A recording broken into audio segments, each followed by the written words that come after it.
కక్ష సాధింపుగా ఈ రోజు జగన్మోహన్ రెడ్డి గారు వస్తున్నారంటే ప్రజల అభిమానంతో వస్తామంటే వారిని ఈ రోజు నిర్వహించేదానికి ఈ విధంగా వేగ కొద్ది పోలీసు డిపార్ట్మెంట్ పెట్టడం చాలా అన్యాయం. ఎందుకంటే ఈ రోజు జగనన్నకి సెక్యూరిటీ మాట్లాడించి ఈ రోజు జనాలని ఈ కార్యక్రమానికి రానికూడదు అనేది వాళ్ళ ప్రధాన ఉద్దేశంగా కనిపిస్తా ఉంది. కాబట్టి ఈ రోజు వారు ఎన్ని అడ్డంకులు ప్రతి ఒక్క గ్రామంలో కూడా బాకెట్స్ పెట్టినారు, సెక్యూరిటీ ఎవరిని కానికుండా భయపెట్టి నోటీసులు ఇచ్చి మా నాయకులు అందరికీ కొన్ని వేల మందికి ఈ రోజు నెల్లూరు జిల్లాలో అందరికి నోటీసులు పంపించడం జరిగింది. అయినా కూడా ఈ రోజు ఎవ్వరు కూడా నువ్వు భయపెట్టినా అరెస్ట్ చేసినా జైలు పంపించినా మేము మా అభిమాన నాయకుని చూడాలని చెప్పి ఈ రోజు ఎంతమంది వచ్చేసి జైలు కాడికి ఈ రోజు దాదాపు ఒక 10,000 మంది వచ్చినారు.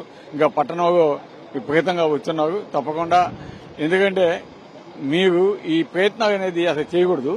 ఎందుకంటే రేపు గతంలో జగన్మోహన్ రెడ్డి గారు ఇదే విధంగా ప్రవర్తిస్తుంటే ఏ విధంగా ఉండేది మీ పరిస్థితి.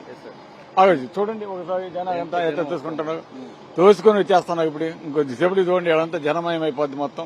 ఎందుకంటే ఇప్పుడు అంతా సెక్యూరిటీ పెట్టి రోపు పార్టీషన్ పెట్టి అందరిని వ్యాటీ ఛార్జీ చేసే విధంగా పోలీసులు నిలబడి ఉన్నాయంటే ఇది చాలా దాన్ని ఎప్పుడు చూడగా ఎమర్జెన్సీ ఆనాడేమన్నా చూస్తుండొచ్చామో కానీ ఈ రోజైతే లేదు.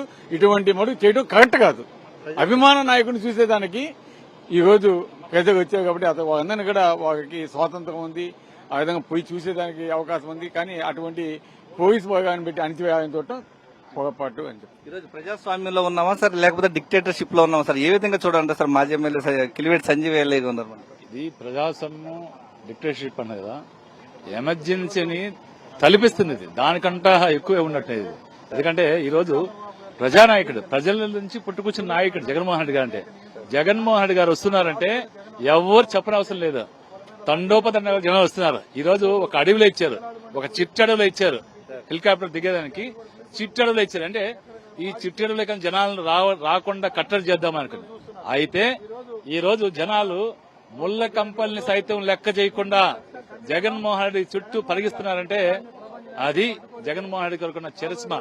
ఈరోజు వస్తున్నారు జగన్మోహన్ రెడ్డి గారు పరామర్శించడానికి. మీరు అక్రమ కేసులు పెట్టారు, నిర్బంధంగా జైల్లో పెట్టారు, వస్తున్నారు, చూసిపోతారు. దానికి కూడా ఆంక్షలు. మరి ప్రసన్న కుమార్ రెడ్డి గారు ఇల్లు దౌర్జన్యం చేశారు, దమనకాండ జరిగింది. ఇది ఈ రాష్ట్ర చరిత్రలో ఎప్పుడు జరగలా. వారిని పరామర్శించాలా. ఈరోజు అడవిలో పెట్టినా జనాలు వచ్చారు, పబ్లిక్ స్వచ్ఛందంగా వచ్చి వీళ్ళు తొలగించి రారాళ్ళు స్వచ్ఛందంగా వచ్చారు. కాబట్టి ముళ్ళు కంపల్సరీ లెక్క చేయకుండా జై జగన్ జై జగన్ జై జగన్ అని నినాదాలతో అరుస్తూ ఫాలో అవుతున్నారు. ఇప్పుడు టౌన్ కి ఎంటర్ అవ్వండి మీరు, అయ్యప్ప గుడి కానించి ఆ జన సందోహాన్ని చూడండి. జన సునామీ నెల్లూరులో కూడా చూడబోతా ఉన్నారు.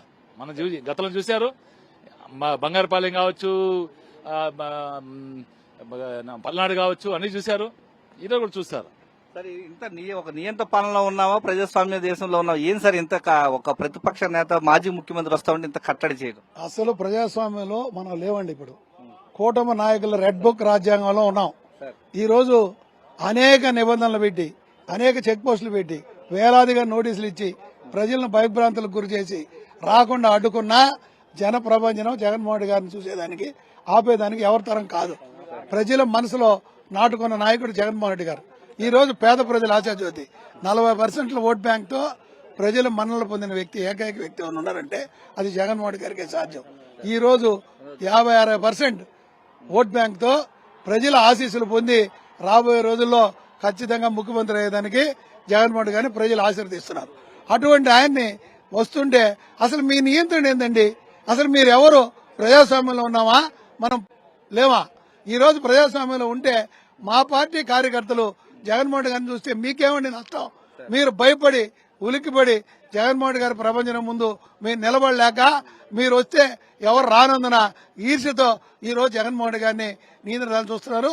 అది వీలు పడదు, మీరే చూస్తారు. ఈ రోజు కొద్దాకా ఇక్కడంటే 4 కంచెలు పెట్టారు, 6 చెక్ పోస్టులు పెట్టారు జైలు కాడ రాకుండా. బయట రోడ్లోకి ఎంటర్ అయిన తర్వాత ప్రసన్న కుమార్ రెడ్డి దాకా మీరే చూస్తారు జనం. అక్కడ లాఠీ చార్జీ కూడా చేస్తున్నారు పబ్లిక్ రోడ్లో.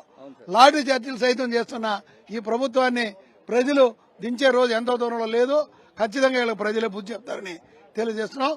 జై హింద్, జై జగన్. ప్రస్తుతం మనం చూస్తున్నాం ఈ యొక్క నెల్లూరు సెంట్రల్ జైలు వద్ద చాలా ఉద్రిక్తత పరిస్థితులు నెలకొని ఉన్నాయి. లోపలికి వెళ్ళడానికి కొంతమంది అనుమతించిన వాళ్ళని మాత్రమే లోపలికి పంపినటువంటి పరిస్థితి ప్రస్తుతం మనం చూస్తూ ఉన్నాం. మాజీ డిప్యూటీ సీఎం నారాయణ స్వామితో పాటు సూలూరుపేట మాజీ ఎమ్మెల్యే కిలివేటి సంజీవయ్య, ఇటు ఎమ్మెల్సీ మేరుగు మురళి గారు లోపలికి వెళ్లేందుకు అక్కడికి కేంద్ర కారాగారం వద్ద ఉన్నటువంటి ఫోర్ట్ దగ్గరికి వెళ్లారు. ప్రస్తుతం మనం చూడొచ్చు జన సందోహం. వైఎస్ జగన్మోహన్ రెడ్డి యొక్క పర్యటనకు ఓవైపు కూటమి ప్రభుత్వం కక్ష సాధింపు చర్యలు ఎన్ని చేపట్టినప్పటికీ కూడా పెద్ద ఎత్తున ఇక్కడ చేరుకోవడానికి వైఎస్ఆర్ కాంగ్రెస్ పార్టీ నాయకులు, అభిమానులు, కార్యకర్తలు అందరూ కూడా పెద్ద ఎత్తున ఇక్కడ చేరుకున్నారు. ప్రస్తుతం వారందరినీ కూడా నియంత్రించేటువంటి ప్రయత్నాలు జరుగుతూ ఉన్నాయి. ప్రస్తుతం మనం చూడొచ్చు ముళ్ళ కంచెలు వేసి వారందరినీ కూడా కట్టడి చేస్తున్నటువంటి పరిస్థితులు ఇక్కడ చూస్తూ ఉన్నాం. ఓవైపు పోలీసు బలగాలు భారీ ఎత్తున మోహరించి ఎక్కడికక్కడ వారందరినీ కూడా కట్టడి చేసినటువంటి పరిస్థితి ప్రస్తుతం మనం చూస్తూ ఉన్నాం.